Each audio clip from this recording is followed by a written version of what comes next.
right, ladies and gentlemen, we want to welcome you back to the podcast and excited that today we have Lisa coming to share her testimony with us all. Lisa, welcome to the podcast. Thank you for having me. Well, it's my privilege and pleasure to have you here. And Lisa, I know that you have a unique story that's led you to where you are today and how you're working with OMF and helping the next generation of workers going out. But let's go all the way back to the very beginning to start off your testimony and where you grew up, what was happening in your family's lives, and what was God doing over those crucial years to lead you on that path of surrendering your life to Jesus and going into doing the type of ministries that you do today. Well, first, I do want to share that my parents were immigrants. So they actually came from Taiwan. My dad actually came first to America in the 60s so he could get his master's in engineering. And then my mom followed. And then after that, the three of us followed. So I have two older brothers. I am the baby of the family. So I was born in the 70s. We were born in Missouri.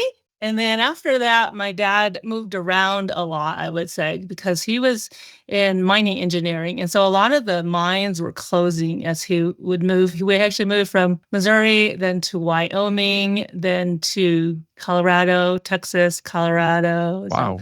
Yeah. And then Pennsylvania. And then after that, I graduated and went off to Missouri. And then that's my life. But as an immigrant family, we were not believers. I would say my parents were agnostic. There was something that caused them to believe that there was a God. This was actually before I was born.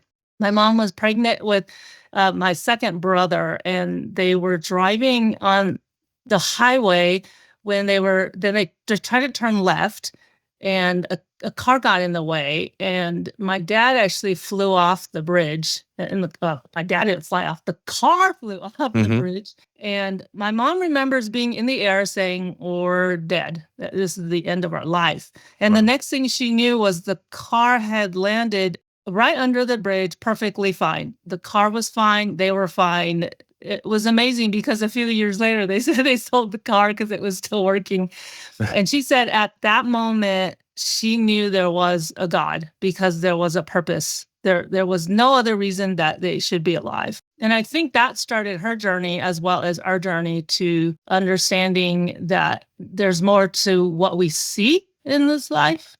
But again, that was before I was born. But that really influenced everything my mom started to say to us. Of course, when I was a baby, didn't know much. When we were in Colorado, I was around, second grade to sixth grade. So whatever that is. What is that? Like 7 years old to 12 years old was probably the pivotal time as this Chinese immigrant family. We were in this tiny town, Canyon City, Colorado. We were actually the only Chinese family in this town. In fact, we were kind of like novelty. People would come up to us in the supermarket and say, "Welcome to America." And they would talk really slow. "Do you like America?" And we would be like, "Mom, why are they talking to us like that?" And my mom would be like, "Shh, just play along. And my mom would be, "Thank you so much. We love America." And they'd be like, "Why is your English so good?" And she's like, "We wanted to say, well, because we were born here." But she's like, "Just play along.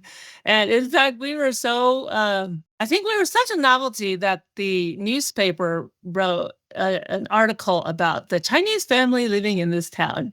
So they came to us around Christmas time, and they wanted to know how Chinese people celebrated Christmas. And at the time, my parents, we didn't know anything about why anyone celebrated Christmas. So all my parents knew was they sang songs, they put up a Christmas tree, and they exchanged gifts. So when the newspaper journalists came to our house, they saw our Christmas tree, they saw the gifts, they saw us putting Christmas ornaments up, and they took a picture and they actually put it in the newspaper that Chinese people celebrate Christmas the same as Americans. Oh boy. It was just so funny. And then My mom put a famous Chinese recipe in the newspaper saying, this is how Chinese people, we eat this. And later on, we found out, no, that's not how Chinese people celebrate Christmas, but we actually, I think you would just call it, we assimilated Yeah. into the life of what the American traditional activities, what we did. But we had no idea why we celebrated. It was just kind of a fun thing until I would say I was in fifth grade and our elementary school had us put on a Christmas play where there was the Joseph and the Mary and we sang in the choir. And I still remember singing, and actually we had to memorize Away in the Manger. And one of the phrases would say, "Be near me, Lord Jesus. I ask thee to stay close by me forever." And then take me to heaven. I think it's take me to heaven to live with me there. And there was something in my heart that said, I don't know who this Jesus is, but I want to be with him forever, though I don't Mm. know who that is. So I would say that was probably one of the first seeds that were planted. And then in sixth grade, they had Jesus of Nazareth on TV. And after watching that show, I remember going to my room and going, if this is real, Jesus, if you're real, I want to know who you are. And shortly after that, a pastor moved across the street from our house, and the pastor's wife came over and gave my two brothers a Bible and invited us to VBS. And I was like, what? What about me? And I was like, oh, I was so mad that when she invited us to VBS, I said, well, I will go if I get a Bible. And I remember actually what the VBS had said is we're going to have a memory verse every day. And those people that memorized all of the verses at the end of the week, they'll get a Bible. So I remember saying, oh, that's my way to get a Bible. So I remember memorizing Bible verses that I had no idea what that was about. And then getting my Bible. It was a King James Version Bible. I still remember that. And then I started to just read it, and I had no idea what I was reading because we didn't go to church. But hey, that was the first Bible. Yeah. And somehow in my heart of hearts, I knew that this book was really important and was going to change my life. Though I don't know why. I think that's probably God calling us, huh? And then we had a piano teacher that she was actually probably in her 80s, but she invited us to her church. And as good Chinese people, we actually don't say no. We're very polite. So we went to her church, and it was filled with old ladies in their hats. And we sat down, and I don't remember what the pastor talked about, but I do remember there was a spirit of welcomeness, and my mom felt that. She said, there's something really special about this church and the people that are in it. And I think, again, that was the influence starting to happen in our life where we're like, we should probably get involved with the church. My mom had said, yeah, I think we will. But we moved shortly after that. So we moved from Canyon City down to Texas. As soon as we moved there, my mom said, let's go ahead and get involved with the church. And she found actually a Chinese church. So we started going to that Chinese church, but we did not know that church was what you would call a health and wealth or the prosperity gospel. Yeah. And a Chinese church wouldn't necessarily want money. They wanted their children to have good grades. So every week they actually said that the faithful ones were the ones where their children got straight A's and were successful in school. And even though we were fairly new in understanding Christianity, my mom was like, I don't think that's how it works. I don't think that God would give you smart kids if you were faithful. But it's interesting because she had no idea how close she was in understanding there was a hypocrisy in the church. And I was grateful that she had that discerning spirit. And in fact, she still has that. She's able to discern what's true and what's not true. Soon after that, we actually moved to Pennsylvania, to Pittsburgh. And it was there that we actually went to a really solid Chinese Christian church. And I was 16 when I got baptized with my parents there. My oldest brother had already gone off to college, and my second brother, he had his own journey. But I just remember that day, the three of us were baptized Actually, how old was I? I think I was 16. I was 16 when we got baptized. With your parents? Yeah, with my parents. Oh, how Yeah. special. Oh, yeah, it really was really special because they got to, at that particular church, we all shared our testimony. Wow. So my parents shared their testimonies. I shared my testimony. Yeah, it was, I was so grateful for that. And then after that, I would say it was almost like God just planting seeds and then just showing himself faithful through my life. I was probably, it was my junior year. It was actually, yeah, soon after I was baptized, I got a magazine in the mail, and it's the one that they don't do this anymore because this was, of course, before internet.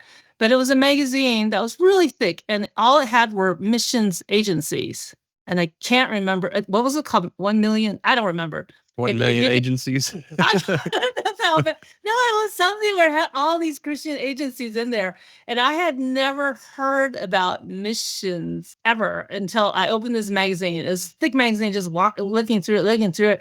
And I was like, wow. And I remember Pioneers was in there, and they had something called Go Lay a Brick Foundation. Basically, like, go and do something for Jesus. And I was reading about China and how people in China do not know about Jesus. And that really pricked me in the heart. So I remember taking the magazine, going downstairs, and told my mom, I want to be a missionary to China. And I thought that she would like sit down and have a conversation, but I don't know what it was, but that triggered her big time. And she started screaming at me saying, no way. Why would you want to do that? Why would you give up everything to go back to where we left? And she said, we didn't come to America for you to do that. We came to America so that our children could become millionaires or doctors and lawyers, not to go back. And well, she screamed at me for a good 2 hours. But I wonder if because she did that, maybe I was just a little bit defiant because I was like, well, I'm going to make it there anyway. So I don't know.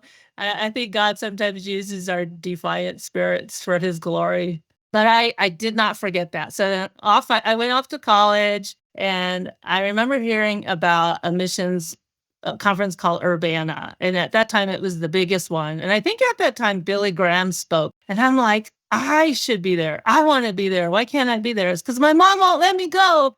I try to find a way to negotiate. That's another thing that Chinese people like doing. So I negotiated with my mom. So I said, it was after my first semester at college, I said, Mom, if I get all A's my first semester, will you let me go to China? Just for, short-term missions. And she's like, oh, we'll see. Okay, if you get all A's, okay, you will. I'll let you Little go. baby steps you're working Yeah. But she was like, just get it out of your mind to ever go. It's basically, I'll let you go. You do your thing. You're done. Check, you're done. So I did get straight A's, and then the Lord allowed me to go to Beijing the summer after my freshman year. At that time, what were you studying? I was studying biology. I was wanting to go to med school. So that was, again, trying to listen to my mom, because she said, okay, because this was her, in the end, she negotiated. If you make your first million, if you become a doctor, then you can go back to China. That was what she said.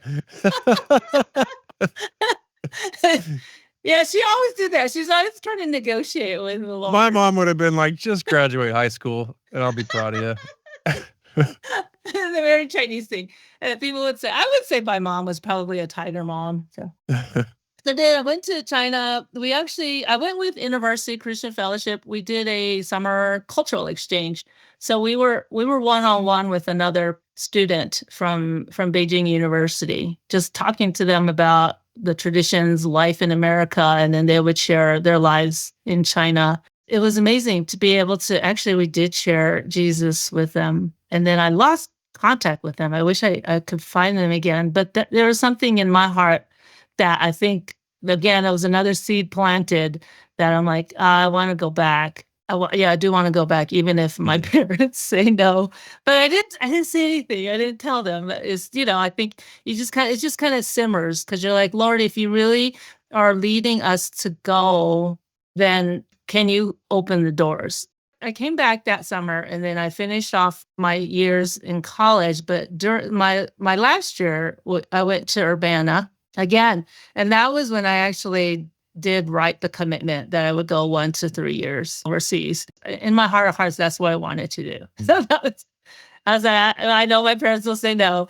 And I think this resonates to a lot of Asian people, that they really want to go because they know that the nations, they have not heard Jesus, and they have, so they have the privilege to go, but their parents are such a roadblock. Even Christian parents are roadblocks because they also say, why do you want to go? Because we came here so you can make money, you can be successful, you can be safe here. Why would you give that up? Why would you sacrifice that to go somewhere where you don't have that comfort?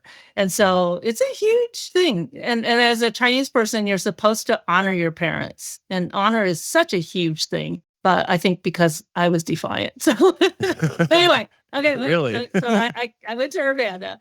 I made a commitment, but I When you were at this second Urbana, you said you had graduated. What was your final degree that you ended up with, and what were you actually doing? Yes. So I graduated with a biology degree, Okay, as so you well finished as well as Chinese. I double majored. I didn't Okay. mean to double major, so this was kind of funny. I was like taking Chinese classes, and I'm like, oh, this is fun. I actually like this because it's so different from the biology classes, the science classes. I was like, well, this is fun. And then I took another Chinese literature class, and I took a medical thing in Chinese. And then at the end, I went to my advisor and said, hey, can I get a minor in Chinese? I think I have enough classes. And my advisor looked at my list and said, oh, you already have a major. Like, you just take one more class and you'll have your second major. So I was like, oh, okay. I was just doing it for fun. Yeah, I was actually for fun.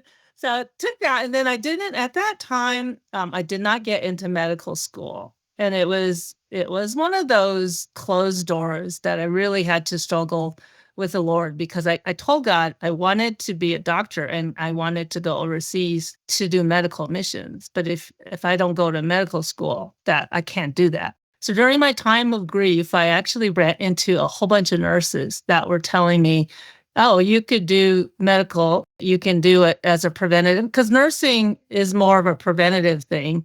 Yeah. And medical is more of the curative. So as I was praying about it, God really opened the door for me to go to nursing school. And yeah, so I went. So at that time, I met my best friend in college, and we ended up getting married after I graduated from college, and then we went to nursing school. So nursing school, and then he was working in the military, and then we paid off all of our school debt. So we're like, oh wow, we're like out of debt.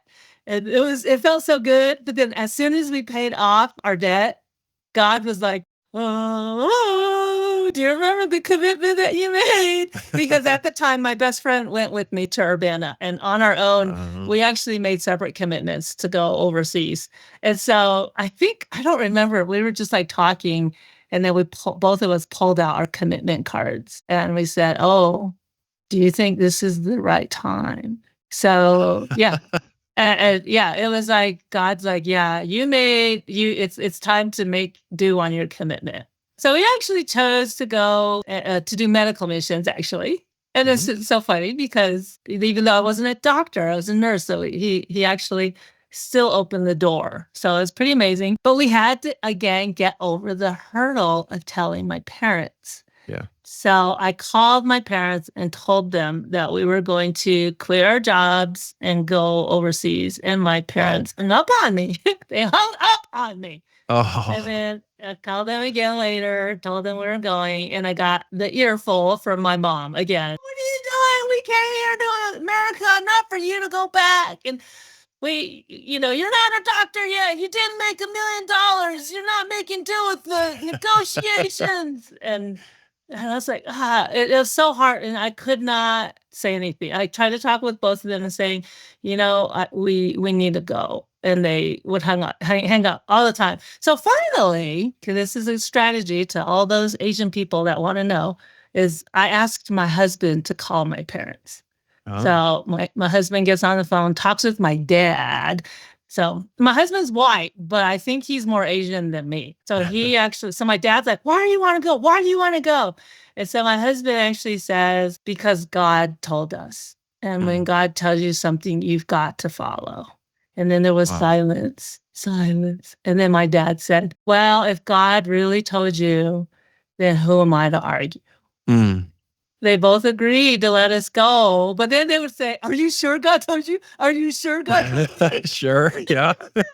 But they would always say, okay, well, how are you going to get the support? And how are you going to, every time they were always trying to put, they were like the sand palette in Nehemiah. They would always try to like put a roadblock. But then every time something happened, like the support was raised, the people were found, like all those things. I think Mm. it was also a spiritual growth from my parents to see that God was leading the way. And it is interesting as we look back because we eventually did make it to the field. And then my parents, they had the obedient kids and then the disobedient kids. So people would, in the Chinese, people would always say, well, what do your kids do? Yeah, they don't care what you do. They care about what your kids do. So my parents actually said, I have a son that's a doctor, and then I have a son that's a chef, and then I have a daughter that's in the missions field. And then they were like, what? The missions field? You're heroes. And so their honor was brought back in the Chinese church, which is kind of Okay. a sad thing, but that's how it happens. God was able to restore their honor. It had nothing to Yeah. do with us. It was their honor. Yeah. But yeah, it's just interesting to see how God used that, that whole time of them growing and understanding that, sometimes it's not about safety and success and making $1 million, but it's about obeying the Lord. Amen to that. Yeah. So, your field experience, Mhm. as you're out there, you and your husband, what are some of the stories you might wanna share from that experience? How was God moving and working, and how were you just, seeing him just touching in the lives and ministries that you were blessed to be a part of? So we went to our field where we were doing medical missions, and while we were there, we had to do language. And this is a story that God is still revealing to this day, 20 years later. So while Yeah. there, I needed someone to teach me the medical vocab in the local language. And God shared with me a person named Sharon. And from the first day, she became my best friend because Mhm. her personality and mine, we just meshed. And she taught me so much about the medical situation where she lived. And whenever I had issues about the cultural nuances, she was able to teach me. And then when she was going through hardship, she would come to me and we would pray together. And so she was a new believer. Sharon was OBGYN, where she was taught to abort babies. She told me she had aborted several babies. And then one day after she became a believer, she was probably a believer for about a week. She went in and a 16-year-old girl was trying to get an abortion. And so they did the DNC, but the baby came out alive. Yeah. So the mom and the girl told the doctor she needs to kill the baby, though the baby was already out. And her instructor or I think it was her director said, you need to go and kill the baby. And she's like, yes, fine. I've done it so many times. And so she walks up to the baby and says, oh, I can't kill this baby. It's a life. It was Mm. almost like something turned on, like the Holy Spirit just revealed to her, this is life. So she Yeah. took that baby, brought it to the family, and said, I cannot kill this baby. It's a life. And, they got so mad at her and said, you're ruining our life. But in the end, they took the baby and put it in an orphanage. And the director said, you will be fined 1 month's salary. And her dad actually later on said that you exchanged this baby was worth 1 month's salary Wow. in their town. So, but soon after that, she knew she couldn't do OB anymore. So she Yeah. just did GYN.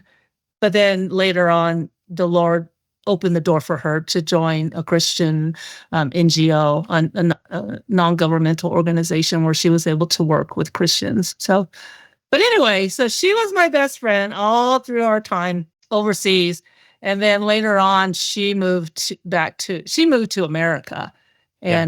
And then now she's joined OMF. So I get to see her. So the Lord is good.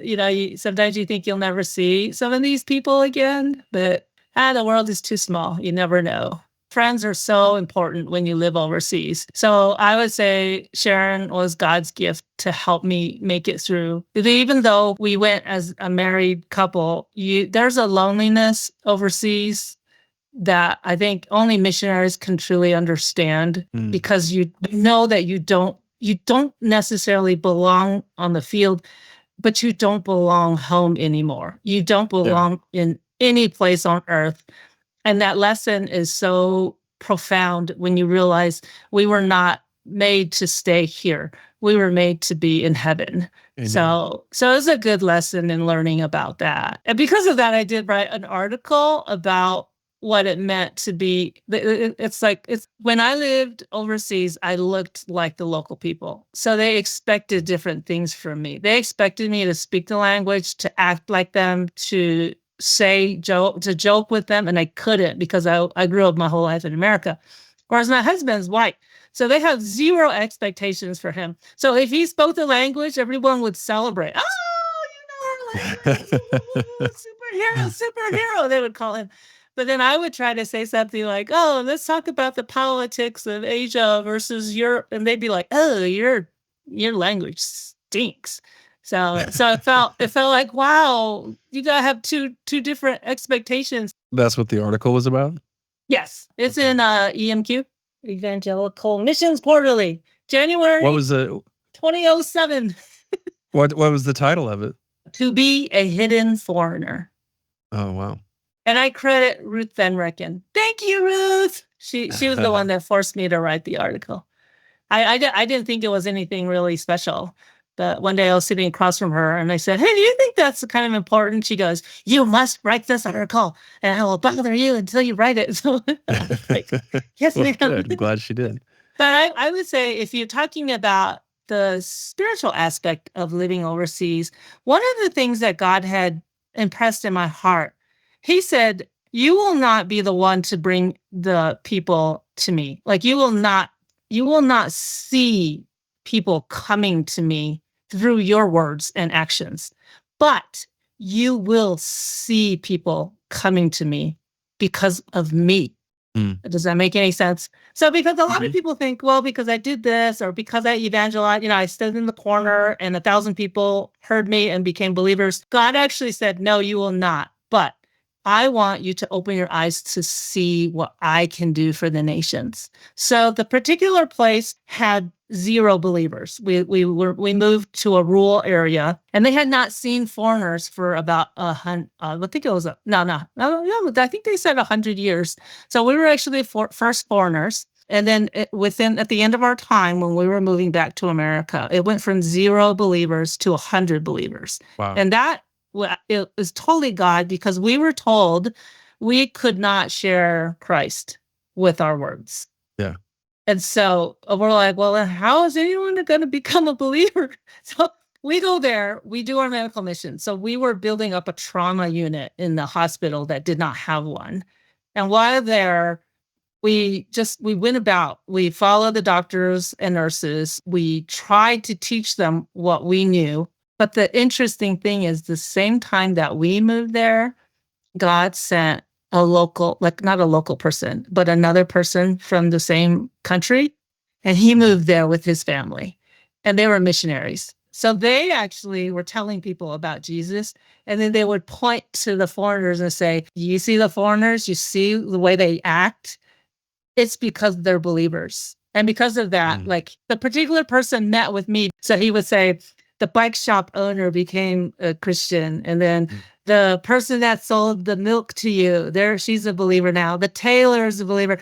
But we couldn't do it, but God did. So it was so powerful to see that testimony that God worked in this place that went from 0 believers to 100 believers. So yeah, that was so good.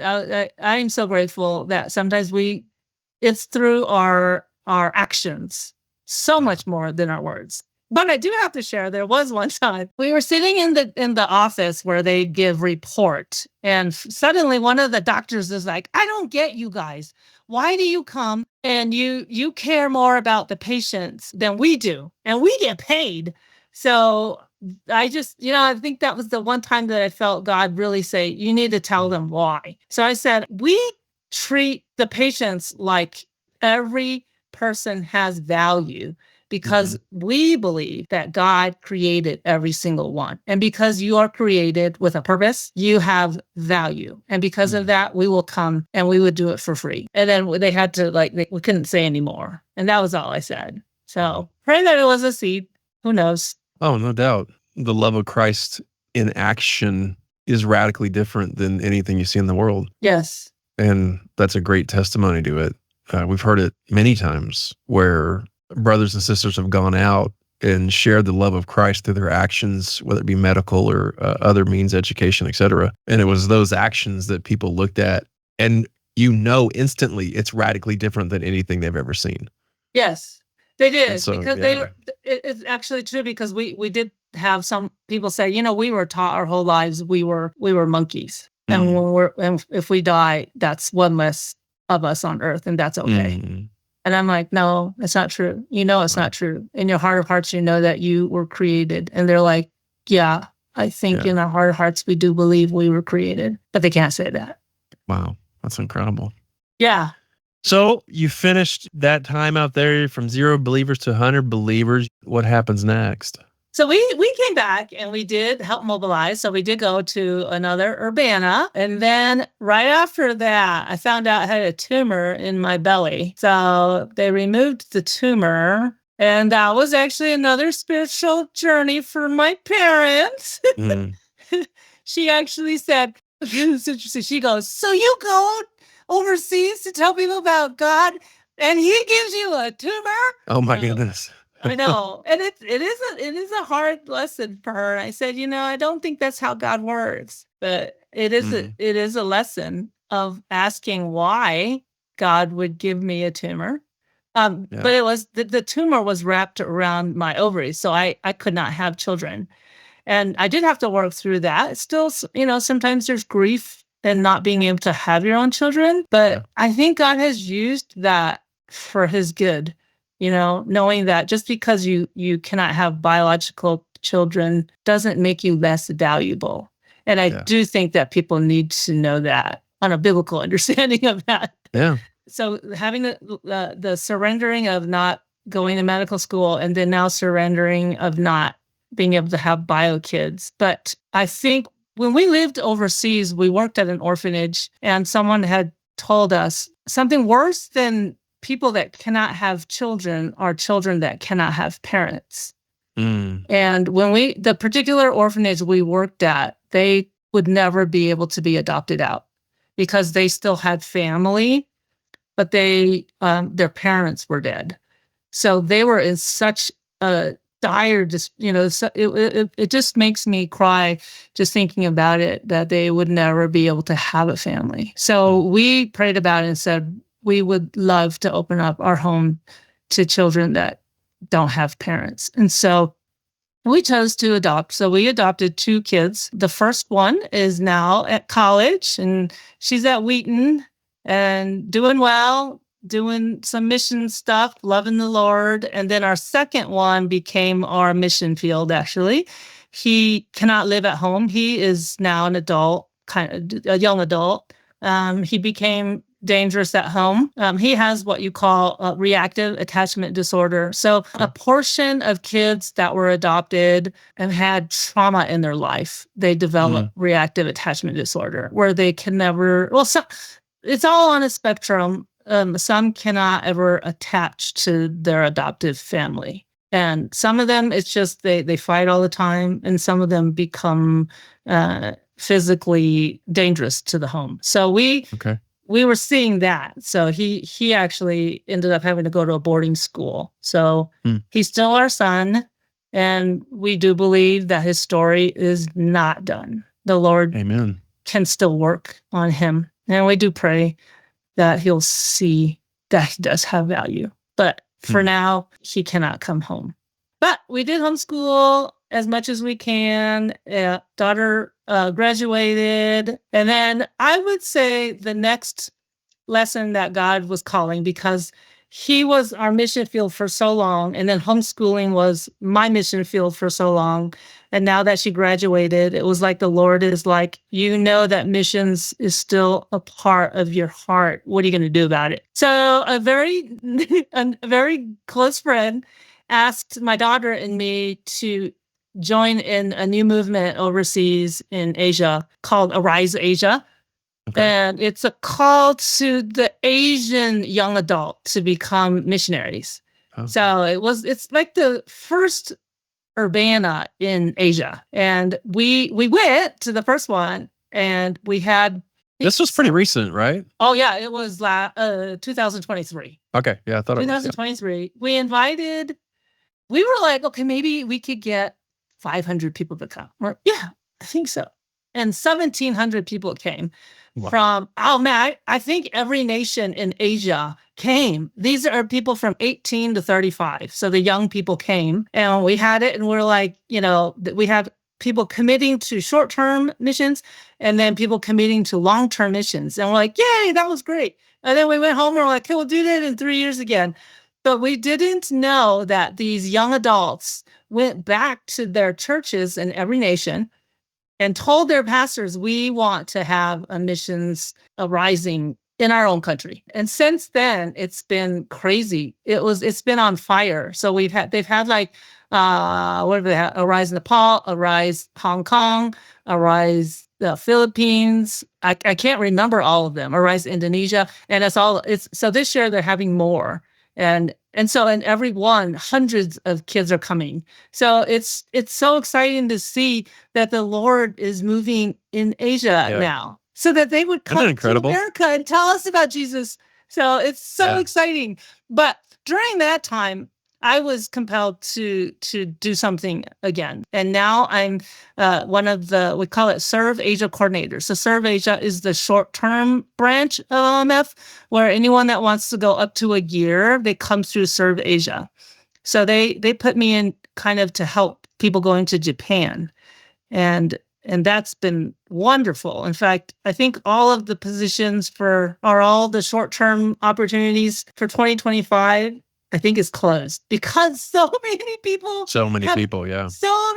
are interested in going to Asia right now, and especially Japan.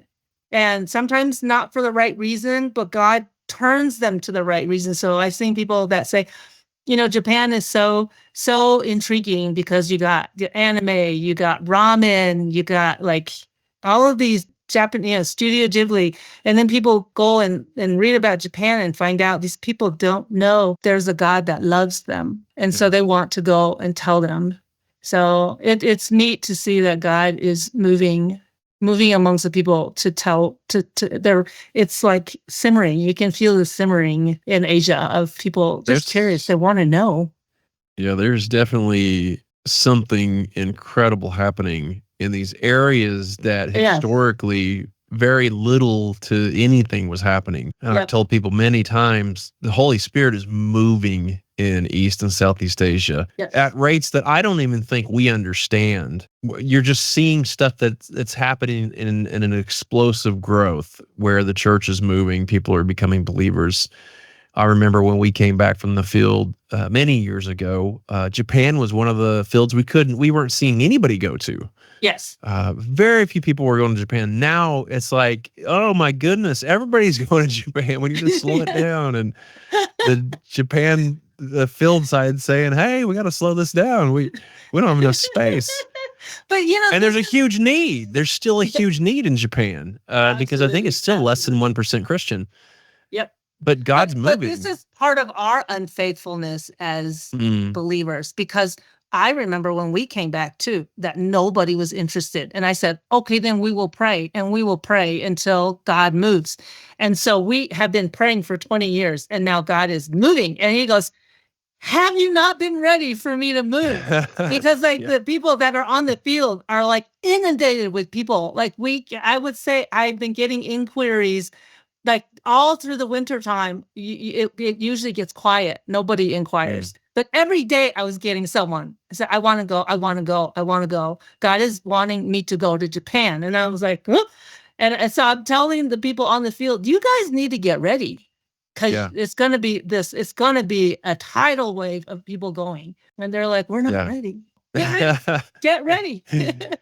I think a lot of it was, well, we're ready for like slow, a few people here, a few people there, not like a tidal wave of opportunities and people looking to come. And that's not everywhere. It's not, there's still many places that we need people to go, but there are places that, again, have historically, there just hasn't been much movement or many people going and working. And this is, you had mentioned a while back, there's two aspects of ministry where you can take one aspect of it and think that I did all these things and look at me, look how many people I've had, and that's not that's not it. That's not how ministry works.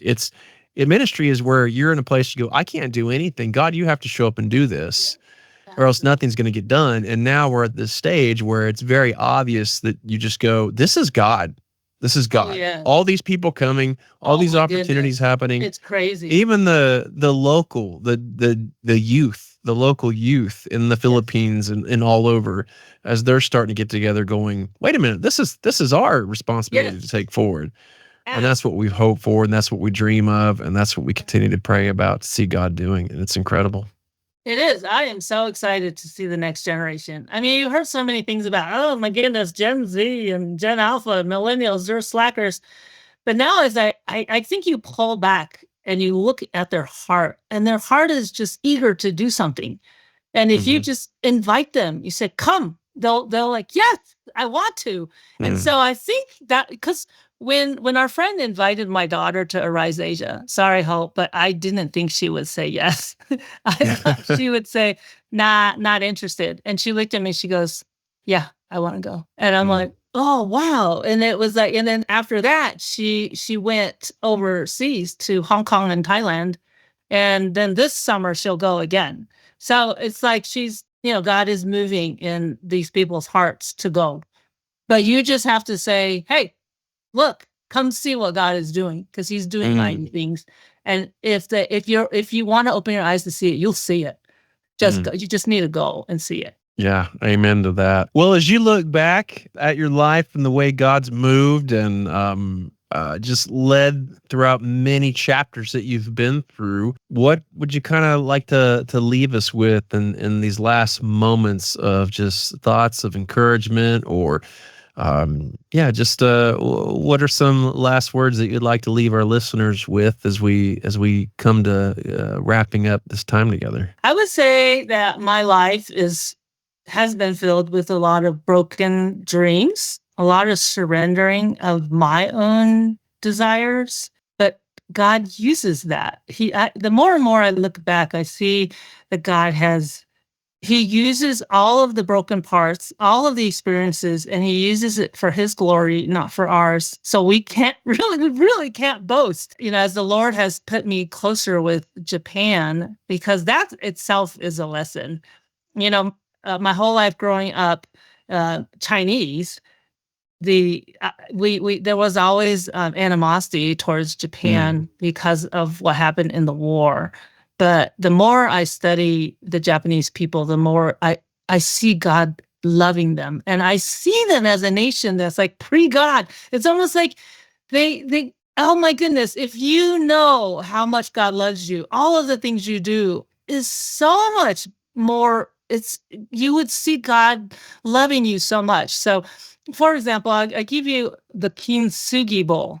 So the kintsugi bowl is a Japanese art of repairing broken pottery with dust mixed with gold, silver, or platinum. It's a philosophy where it treats the breakage and repair as part of the history of an object rather than to disguise it. So people would say the kintsugi bowl is far more valuable than it was before it was broken. So that is like Jesus in our life. We are like kintsugi bowls before Jesus, because Jesus is the gold that glues us together. And then when you see someone who's broken, that's been mended by the Lord, it is so much more beautiful.